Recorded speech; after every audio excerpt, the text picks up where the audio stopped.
जय हिंद प्यारे दोस्तों। आज अपन मानव भूगोल की प्रकृति व विषय क्षेत्र का अंतिम टॉपिक पढ़ने जा रहे हैं, जिसका नाम है क्षेत्र और उपक्षेत्र। मानव भूगोल के क्षेत्र और उपक्षेत्र।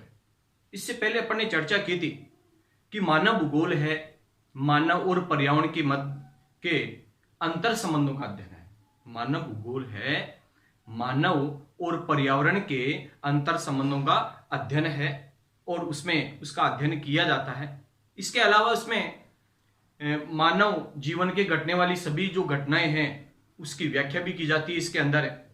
और प्रकृति है अंतर विषयक है, मतलब है मानव भूगोल की अगर प्रकृति देखें तो वो अंतर विषयक है, मतलब एक विषय एक से अनेक विषयों के अंदर समावित है, सभी घटनाओं की जानकारी उसके अंदर मिलती है। इसके अलावा यह अलग अलग सब्जेक्ट से जुड़ी होती है, अलग अलग विषय है उनसे भी जुड़ी हुई है। तो इस प्रकार से कहने का मतलब आज जो टॉपिक पढ़ने जा रहे हैं वो है मानव भूगोल के क्षेत्र और उपक्षेत्र के बारे में, जो माध्यमिक शिक्षा बोर्ड का काफी महत्वपूर्ण भी है। चाहे वो एनसीईआरटी की जो बुक है ये कहीं भी चलती हो, लेकिन इससे संबंधित क्वेश्चन एक या दो क्वेश्चन आने की संभावना रहती है। जो बार बार पहले जो एनसीईआरटी चलती थी अपने माध्यमिक शिक्षा बोर्ड के अंदर है, उसमें भी काफी ज्यादा प्रश्न यहां से उठाए गए हैं और उसके बारे में जानकारी अपन को लेनी है। काफी महत्वपूर्ण टॉपिक है, ध्यान से आपको पढ़ना भी है। जैसे मान लो इसमें माध्यमिक शिक्षा बोर्ड के अंदर जो क्वेश्चन आते हैं वो किस प्रकार से आते हैं। जैसे मानव भूगोल के क्षेत्र दे देते हैं कि मानव भूगोल के क्षेत्र कौन कौन से हैं। इसके अंदर देखें कि सामाजिक भूगोल है, राजनीतिक भूगोल है, आर्थिक भूगोल है, जनसंख्या भूगोल है, नगरीय भूगोल है, ग्रामीण भूगोल है, आवास भूगोल है। ऐसे अलग अलग है, ये क्या है इसके मानव भूगोल के क्षेत्र विशेष हैं। लेकिन क्षेत्र विशेष दे देते हैं, जैसे सामाजिक भूगोल है उसके उपक्षेत्र बताइए, या इनमें से दे देते हैं कि उपक्षेत्र है उसके प्रमुख क्षेत्र बताइए। ठीक है, तो अलग अलग मतलब इसके अंदर है, एक दूसरे से मिले हुए हैं। जैसे सामाजिक भूगोल है, सामाजिक भूगोल के अंतर्गत जो उपक्षेत्र आते हैं वो है आपके, जैसे पहला देखें तो व्यवहारवादी भूगोल। कौन सा भूगोल है? व्यवहारवादी भूगोल है। दूसरे नंबर के अगर देखें तो सामाजिक कल्याण, सामाजिक कल्याण का जो कार्य कर रहे हैं वो किसके अंदर आएंगे? सामाजिक भूगोल के अंतर्गत आ जाएंगे। जिसमें एसएसटी के जो सहयोगी विषय अगर देखें कि सामाजिक विज्ञान के सहयोगी विषय के अंतर्गत भी अगर देखें तो इनमें भी अलग अलग सब्जेक्ट हुए हैं जो अपन पढ़ते हैं। ठीक है, तो अलग अलग विषय भी इनसे ही बने हैं, तो वो सामाजिक भूगोल के क्या है? अंग है, सामाजिक भूगोल के अंग है। इसके बाद में देखें तो दूसरे नंबर का है सामाजिक कल्याण है, तीसरे नंबर का है अवकाश भूगोल है, चौथे नंबर का है सांस्कृतिक भूगोल है, पांचवें नंबर का है लिंग भूगोल है, छठे नंबर का है ऐतिहासिक भूगोल है, सातवें नंबर का है चिकित्सा भूगोल। इस प्रकार से कहने को 7 उप क्षेत्रों में बांटा है। और जो प्रमुख मानव भूगोल का जो क्षेत्र है वो सामाजिक भूगोल है। मतलब ये जो उपक्षेत्र हैं वो किसके अंतर्गत आएंगे? सामाजिक भूगोल के अंतर्गत। या सामाजिक भूगोल है उसके उपक्षेत्र बताइए, इस प्रकार के क्वेश्चन आते हैं। इसके अलावा देखें तो इनके क्या है? एसएसटी के जो सहयोगी विषय है वो कौन कौन से हैं? सहयोगी विषय के अंदर है जैसे मनोविज्ञान है, कल्याण अर्थशास्त्र है, समाज शास्त्र है, मानव विज्ञान है, समाज शास्त्र है, मानव विज्ञान है, और महिला अध्ययन है, महिला अध्ययन है।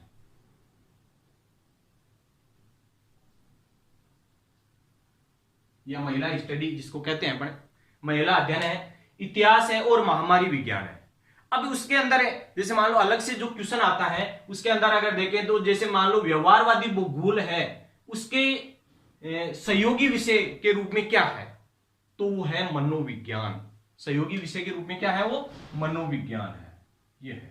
इसके अलावा सामाजिक जो कल्याण है उसका संबंध कौन से सब्जेक्ट से है? तो वो है कल्याण अर्थशास्त्र से। अवकाश भूगोल है उसका जो संबंध है वो किससे है? ये है समाज शास्त्र से। किससे संबंधित है? ये समाज शास्त्र से संबंधित है। इसके अलावा सांस्कृतिक जो भूगोल है वो उसका संबंध किससे है? मानव विज्ञान से।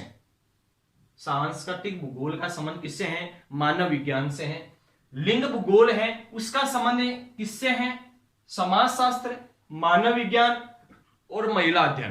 कौन कौन से आगे इसके अंदर है? काफी जो महत्वपूर्ण भी है कि समाजशास्त्र है, मानव विज्ञान है और महिला अध्ययन का कार्य किया जाता है, इसके अंतर्गत किया जाता है, वो है लिंग भूगोल के अंतर्गत। किसके अंतर्गत आएंगे? लिंग भूगोल के अंतर्गत आ जाएंगे। फिर है ऐतिहासिक भूगोल, इतिहास के बारे में अपन जानकारी लेते हैं, तो वो है इतिहास सब्जेक्ट है। कौन सा सब्जेक्ट है एसएसटी का? इतिहास सब्जेक्ट है ये। इसके अलावा चिकित्सा भूगोल है, जो वर्तमान के अंदर है, काफी महत्वपूर्ण भी है, जो कोविड जो चल रहा है उसके अंदर है, संभावनाएं भी रहेगी अब की बार कि भाई ये उपक्षेत्र है वो कौन से मतलब विषय से संबंधित है। जैसे चिकित्सा भूगोल है, उसका संबंध किससे है? महामारी विज्ञान से है। या महामारी विज्ञान है, उसका संबंध किससे है? चिकित्सा भूगोल से। या चिकित्सा भूगोल का संबंध किससे है? महामारी विज्ञान से। तो काफी महत्वपूर्ण भी रहेगा ये महामारी जो विज्ञान है, ये जो विषय है, ये कौन से उपक्षेत्र से संबंधित है? तो वो किससे है? चिकित्सा भूगोल से संबंधित है ये। ठीक है, तो इस प्रकार से कहने का मतलब ये क्षेत्र कौन सा आएगा इसके अंदर? है सामाजिक भूगोल। सामाजिक भूगोल जो छोटी कक्षाओं में भी चलती थी, ठीक है, फिर अलग अलग उसके सब्जेक्ट बने, तो ये बड़ी कक्षाओं के अंदर भी क्या है, ये जो सब्जेक्ट आने लगे इसके अकॉर्डिंग है ये। तो सामाजिक भूगोल का उपक्षेत्र क्या क्या रहेगा? व्यवहारवादी भूगोल, ये किससे संबंधित है? मनोविज्ञान से संबंधित। सामाजिक कल्याण का संबंध किससे है? कल्याण अर्थशास्त्र से संबंधित। अवकाश भूगोल का संबंध किससे है? समाजशास्त्र से संबंधित। सांस्कृतिक भूगोल का संबंध किससे है? मानव विज्ञान से संबंधित। लिंग भूगोल का संबंध किससे है? समाजशास्त्र, मानव विज्ञान और महिला अध्ययन के बारे में, महिलाओं के बारे में जानकारी की भाई समाज में किस प्रकार की स्थिति है महिलाओं की, उसके बारे में भी ये जानकारी देता है। इसके अलावा ऐतिहासिक भूगोल है, इतिहास है जो सब्जेक्ट है उसमें इससे संबंधित है, इतिहास से संबंधित है ये। और चिकित्सा भूगोल का संबंध किससे है? महामारी विज्ञान से। किससे संबंधित है ये? महामारी विज्ञान से संबंधित है। इसके अलावा अपने दूसरे नंबर का अगर देखें इसके क्षेत्र, मानव भूगोल का प्रमुख क्षेत्र है, तो यह है राजनीतिक भूगोल। कौन सा भूगोल है ये? राजनीतिक भूगोल है। अब राजनीतिक भूगोल है, ये दो प्रमुख है, इसके उपक्षेत्र हैं, जिनमें एक तो निर्वाचन भूगोल है और दूसरा है सैन्य भूगोल।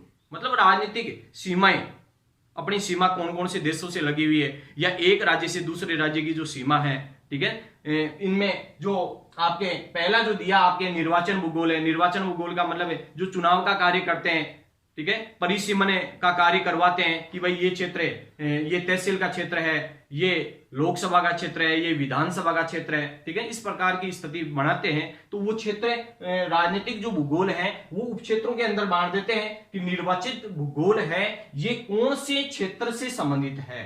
राजनीतिक भूगोल से।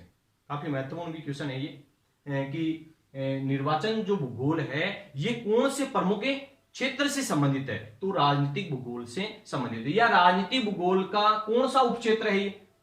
ठीक है ना, निर्वाचन भूगोल। उपक्षेत्र कौन कौन से? एक तो निर्वाचन भूगोल, दूसरा आपके सैन्य भूगोल। तो निर्वाचन भूगोल का संबंध किससे है?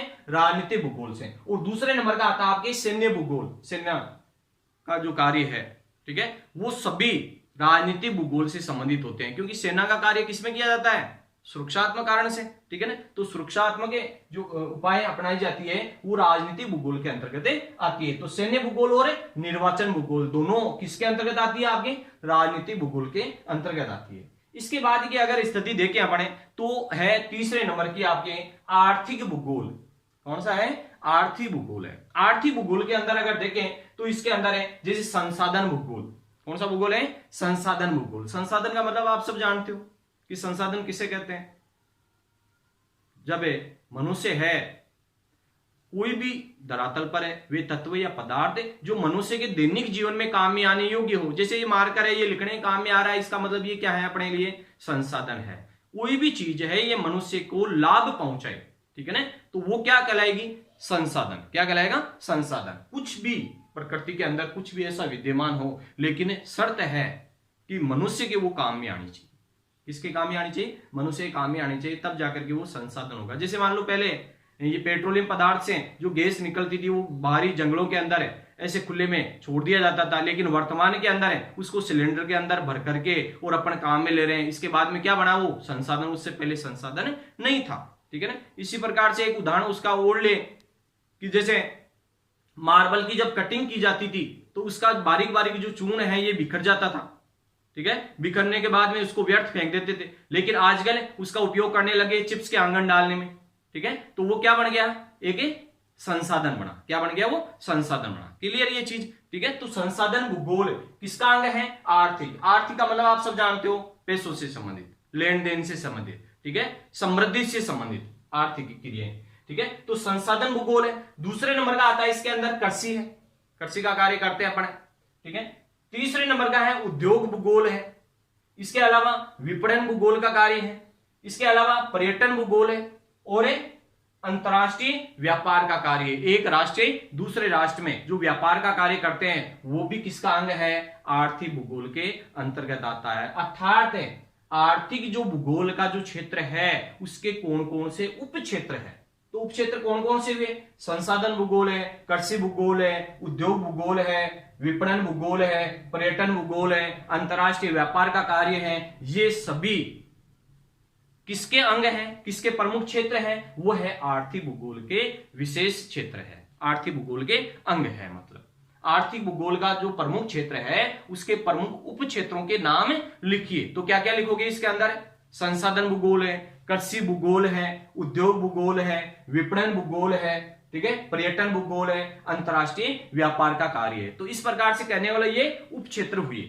इसके अलावा अपन बात करें तो चौथे नंबर की, तो वो है जनसंख्या भूगोल। कौन सा क्षेत्र है, जनसंख्या भूगोल। अब जनसंख्या भूगोल का जो क्षेत्र है उनमें जैसे सामाजिक विज्ञान के सहयोगी विषय के रूप में अगर देखा जाए तो वह है जनांकीय भूगोल। जनांकीय एक सब्जेक्ट चलता है, ठीक है, जिनमें किससे संबंधित कार्य होता है, जनसंख्या भूगोल से संबंधित कार्य होता है। मतलब उसके बारे में जानकारी लेते हैं। जनसंख्या की जो जानकारी है वो कौन सी सब्जेक्ट में लेते हैं, जनांकीय भूगोल के अंतर्गत लेते हैं या जनांकीय विषय के रूप में लेते हैं। इसके अलावा कुछ और सब्जेक्ट हैं लेकिन ये काफी महत्वपूर्ण है, इसके कारण से ये आपको बता रहे हैं। इसके अलावा आपके नगरीय भूगोल है, नगर के विकास के बारे में जानकारी लेते हैं। इसके अलावा ग्रामीण भूगोल है, ठीक है, आवासीय भूगोल है, उनके बारे में भी काफी महत्वपूर्ण जानकारी ली जाती है और उसका अध्ययन किया जाता है। लेकिन एग्जाम की दृष्टि से एनसीईआरटी जो बुक है माध्यमिक शिक्षा बोर्ड के अंतर्गत है, सबसे ज्यादा जो क्वेश्चन पूछे गए आज तक है तो वो इनमें से पूछे गए हैं, चारों के अंदर। और इसके क्षेत्र है, उपक्षेत्र है और वो कौन से सब्जेक्ट से संबंधित है, कौन से सब्जेक्ट से संबंधित है, इसको अच्छी तरीके से आपको याद भी करना है। कि जैसे मान लो पूछ लिया सामाजिक भूगोल या इसमें आ गया लिंग भूगोल। साहब लिंग भूगोल का संबंध कौन से क्षेत्र से है, तो क्या बताओगे आप, डायरेक्ट बताना आपको कि सामाजिक भूगोल से उसका संबंध है। या फिर राजनीतिक भूगोल है उसका संबंध है, मतलब उसके उपक्षेत्र बताइए। तो दो उपक्षेत्र आपको बताने हैं, दो ही है उसके अंदर, निर्वाचन भूगोल और सैन्य भूगोल। इसके अलावा जैसे आर्थिक भूगोल के अंदर कौन कौन से हैं, तो आर्थिक भूगोल के अंदर क्या क्या बताओगे, संसाधन भूगोल है,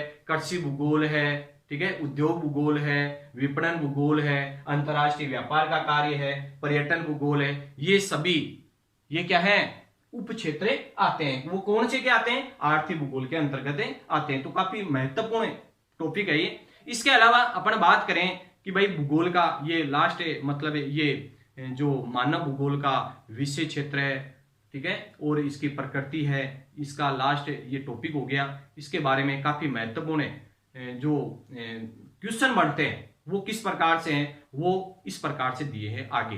ठीक है, ओके।